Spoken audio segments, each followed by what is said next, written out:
Hello students, welcome to learning hacks. आज हम इस वीडियो के through class 10th ICSE board के टॉपिक्स करने वाले हैं। आज जो हम पढ़ने वाले हैं उस चैप्टर का नाम है ट्रांसपिरेशन और उसका हम पार्ट 1 करने वाले हैं। इसी तरह से हम सारे टॉपिक्स छोटे छोटे वीडियोस के थ्रू करेंगे और इसमें हमें जो भी एग्जाम पॉइंट ऑफ व्यू से इम्पोर्टेंट होगा उसको मार्क करते हुए चलेंगे। तो आपको बस अपनी बुक लेकर बैठना है और टॉपिक वाइज टॉपिक मार्क करते रहना है और ध्यान से सुनना है। Alright, so let's begin without wasting time. So today we are starting with the chapter transpiration. It is biology chapter and इसमें हम पार्ट 1 आज कंप्लीट करेंगे और ऐसे ही हम पूरी क्लास 10th को आईसीएसई बोर्ड क्लास 10th को धीरे धीरे कवर करने वाले हैं। सो ट्रांसपिरेशन हम बहुत बार सुनते हैं। We heard so many times that transpiration word. What is the process of transpiration? Transpiration का प्रोसेस होता क्या है? फॉर एग्जाम्पल, आप बायोलॉजी में देखते हैं the words are very tough like transpiration this that. So लेकिन ये क्वेश्चंस जो होते हैं, ये टॉपिक्स जो होते हैं, ये वर्ड्स जो होते हैं, ये दिखने में बहुत टफ होते हैं but they are not that tough. तो हमें वर्ड्स से बायोलॉजी में डरना नहीं है, हमें उसके प्रोसेस के उसके मीनिंग को ध्यान से समझना है। Then this will be easy for you. Okay, so what is the definition of transpiration? The loss of water. आप देखते हैं, आप पौधों में पानी देते हैं, ठीक है, और थोड़े टाइम के बाद वो पानी जो है गायब हो जाता है, आपको फिर से पानी देना पड़ता है। Alright, so the loss of water in the form of vapour, ठीक है, in the form of vapours, words को समझना है। The loss of water in the form of vapours from the aerial exposed parts of a plant. अब यहाँ पर confusion है, what is aerial exposed plant? So जितने भी प्लांट के जो पार्ट्स होते हैं जो आपके सोयल से अबव होते हैं, किससे अबव होते हैं? जो आपके सोयल से अबव होते हैं। सो उनको क्या बोलते हैं? Aerial exposed parts of a plant, and this process is called transpiration. So जो लॉस होता है वाटर का वेपर्स के फॉर्म में from the aerial exposed parts of a plant, this process is known as transpiration. So I think आपको ये clear है कि प्रोसेस ऑफ ट्रांसपिरेशन क्या होता है। जो पानी का लॉस होता है, जो सोयल के ऊपर के पार्ट्स हैं उनके थ्रू, आपके लीव्स के थ्रू, क्यूटिकल्स के थ्रू, लेंटिकल्स के थ्रू जो पानी का लॉस होता है, जो पानी बाहर निकल जाता है, हमें उस प्रोसेस को एक नाम दिया गया है जिसका नाम है ट्रांसपिरेशन। एंड इसमें आपको इवेपोरेशन से कंफ्यूज नहीं होना है। ट्रांसपिरेशन और इवेपोरेशन दोनों अलग अलग चीजें हैं और उनका डिफरेंस भी हम इसी वीडियो में करने वाले हैं। ठीक है, सो आपको पॉइंटर्स के फॉर्म में पूरी पीपीटी गिवन है, आपको बस इसकी डेफिनेशंस लर्न करनी है और प्रोसेस को समझना है। ओके, ये ट्रांसपिरेशन तो चलो ठीक है, समझ आ गया। ये हेल्पफुल किस चीज के लिए? अब हमें समझ तो आ गया कि ठीक है, हमने पौधों में पानी दिया, पानी थोड़ी देर बाद गायब हो जाता है या एक दिन बाद गायब हो जाता है, लेकिन ये हेल्पफुल किस चीज में है? ये क्या चीज में ये यूजफुल है? So transpiration is helpful for get rid of excess water absorbed by roots. अगर आप रूट्स को पानी देते जाएंगे तो वो पानी एब्जॉर्ब करेगी, वो पानी जाएगा कहाँ? सो उस रूट्स की जो पानी की एब्जॉर्प्शन है उससे कौन बचाता है? एक्सेस वाटर को कौन बाहर निकालता है? This process of transpiration. कौन सा प्रोसेस? ट्रांसपिरेशन। तो जो आपके रूट्स को हेल्प करता है उस एक्सेस पानी को बाहर निकालने के लिए, वो प्रोसेस है ट्रांसपिरेशन। एंड क्योंकि पानी है, पानी उसमें है, so for cooling the plant in hot weather. और ये हेल्प किस चीज के लिए करता है कि हॉट वेदर में भी प्लांट को कूलिंग प्रोवाइड किस प्रोसेस के थ्रू की जाती है? ट्रांसपिरेशन प्रोसेस के थ्रू की जाती है। ओके, इसमें आपको दिख रहा है कि आपने यहाँ से पानी दिया, ठीक है, पानी के साथ साथ कुछ सॉल्ट न्यूट्रिएंट्स भी इसके अंदर जाते हैं। ओके, सॉल्ट न्यूट्रिएंट्स इसके साथ पास रह गए और यहाँ से जो है आपका पानी इवेपोरेट हो रहा है, फिर यहाँ से आपका लीव से पानी इवेपोरेट हो रहा है और यहाँ से पानी इवेपोरेट हो रहा है। So this pictures depicts the all the process of this. Okay, अब एक कंफ्यूजन भी आता है और एक 5 मार्क क्वेश्चन हमेशा बनता है कि डिफरेंसेस क्या होते हैं ट्रांसपिरेशन एंड इवेपोरेशन के। What is the difference between transpiration and evaporation? So आपको इसमें कंफ्यूज नहीं होना है, don't get confused in this. These are very simple process and दोनों अलग होते हैं। ओके, और आपको अभी समझ आ जाएगा कैसे अलग होते हैं। ओके, बिल्कुल ध्यान से सुनना है, स्क्रीनशॉट आप ले सकते हैं, डाउनलोड कर सकते हैं। Okay, so transpiration is a biological process. ये एक बायोलॉजिकल प्रोसेस है, आपको होते हुए नहीं दिखेगा कि कैसे लीव से पानी बाहर जा रहा है, राइट? लेकिन इवेपोरेशन तो आपको दिखता है कि पानी कहीं पर होता है और थोड़ी देर बाद आप देखते हैं या कुछ दिनों बाद आप देखते हो वहां से सारा पानी इवेपोरेट हो जाता है। So it is a physical process, ये आप ऑब्जर्व कर सकते हो, राइट? लेकिन transpiration is a biological process, number one difference. Alright, transpiration is a slow process, आपको एकदम से सारा पानी गायब नहीं दिखेगा। एंड अगर हम कंपैरिजन करें ट्रांसपिरेशन से, so evaporation is fast process then transpiration. So comparatively word का खेल होता है, so it is a game of words. आपको एग्जाम में जो मार्क्स दिलवाते हैं वो आपके अच्छे वर्ड्स होते हैं, right? So comparatively a fast process. Okay, direct fast process आप नहीं लिखेंगे, क्या लिखेंगे आप? कि कंपैरेटिवली, अगर हम कंपैरिजन करें, as compare to transpiration, evaporation is a far process. Okay, fast process, sorry. And अब क्योंकि ये प्लांट्स में होता है तो कहाँ पर होता है? प्लांट्स के लिविंग टिश्यूज में होता है। एंड वी नो कि यहाँ पर जो इवेपोरेशन होता है पानी में, पानी आपका नॉन लिविंग है, so it involves non living matter. So सीधा सीधा डिफरेंस आ गया living and non living. So these differences are very simple. Okay, अब आप देखते हैं कि जब भी आपने पानी दिया रूट्स में, तो उसके साथ साथ क्या अपटेक हो रहा है? ऊपर क्या जा रहा है? मिनरल्स जा रहे हैं, न्यूट्रिएंट्स जा रहे हैं। लेकिन इवेपोरेशन के साथ तो ऐसा नहीं होता है कि मिनरल्स और न्यूट्रिएंट्स उसके साथ जा रहे हैं वापस ऊपर, राइट? सो ये क्या करता है? हेल्प करता है न्यूट्रिएंट्स और मिनरल्स के ऊपर जाने तक, प्लांट्स के ऊपर तक जाने तक। एंड इवेपोरेशन में ऐसा कोई सच प्रोसेस जो है इन्वॉल्व नहीं होता है, एसोसिएट नहीं होता है। ओके, उसके बाद कुछ फैक्टर्स हैं जो रेगुलेट करते हैं ट्रांसपिरेशन को। टेम्परेचर हो गया, लाइट हो गया, कंसंट्रेशन हो गया, पीएच हो गया, हार्मोन्स हो गए, and carbon dioxide. Okay, so it is controlled process, it is controlled process. अगर इन सारी चीजों में से आपको कुछ भी थोड़ा इधर उधर होता है तो ट्रांसपिरेशन का प्रोसेस भी आपका इधर उधर हो जाता है, कम ज्यादा हो जाता है, राइट? लेकिन इवेपोरेशन पर ऐसा कोई कंट्रोल नहीं होता है, there is no such control over evaporation. Alright, so यहाँ पर कुछ फैक्टर्स होते हैं जो ट्रांसपिरेशन को रेगुलेट करते हैं, कंट्रोल करते हैं, बट इवेपोरेशन में ऐसे कोई फैक्टर नहीं होते हैं, राइट? और ये इट इज वेरी सिंपल, ये आप देखते भी हैं। सरफेस इसमें गीला रहेगा, वेट रहेगा, and surface become dry.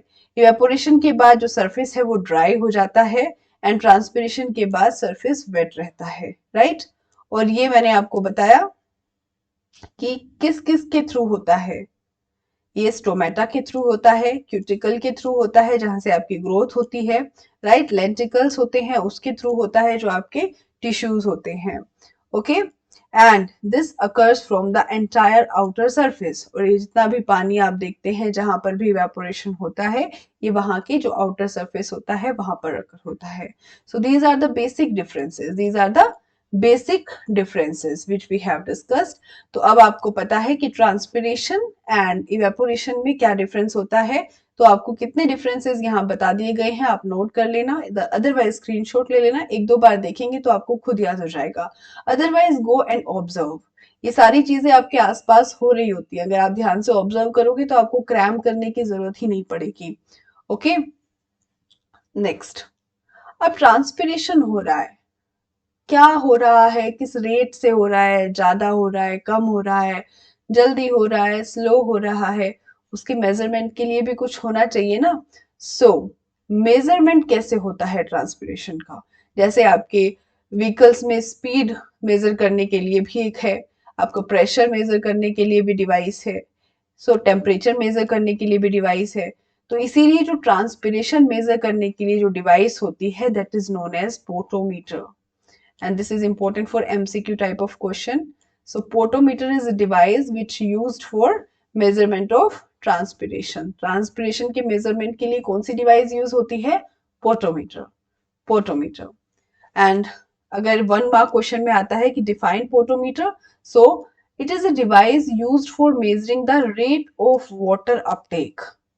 Suppose ये रूट्स हैं और रूट से यहाँ पे पानी आया और उस पानी को जो अपटेक हो रहा है, ठीक है, आपके प्लांट में जो पानी अपटेक हो रहा है मीन्स ऊपर की तरफ जा रहा है।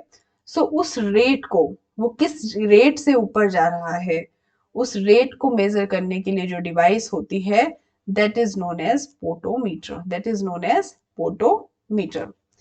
Okay, potometer do not measure the water lost during transpiration. और कंफ्यूजन क्या हो जाता है, कई बार ये बोल देते हैं कि is potometer used for measuring the water lost during transpiration, कि जो ट्रांसपिरेशन के जो प्रोसेस के दौरान जो पानी बाहर निकल गया है, जो पानी बाहर निकल गया है, जो पानी जो है लॉस्ट हो गया है, क्या उसको मेजर करने के लिए भी पोटोमीटर काम आता है? सो नो, सिर्फ पोटोमीटर का यूज कहाँ पर होता है कि जो पानी रूट से ऊपर की तरफ लीफ शूट में जा रहा है, उस रेट को मेजर करने के लिए हम पोटोमीटर का यूज करते हैं, अदरवाइज नहीं करते हैं। लोस्ट, वाटर लोस्ट के मेजर करने में पोटोमीटर का कोई रोल नहीं है। ऑलराइट, अब पोटोमीटर कितने टाइप के होते हैं? What are the types of potometer? So types आपके बेसिकली आपकी बुक में 4 टाइप्स गिवन है, ठीक है।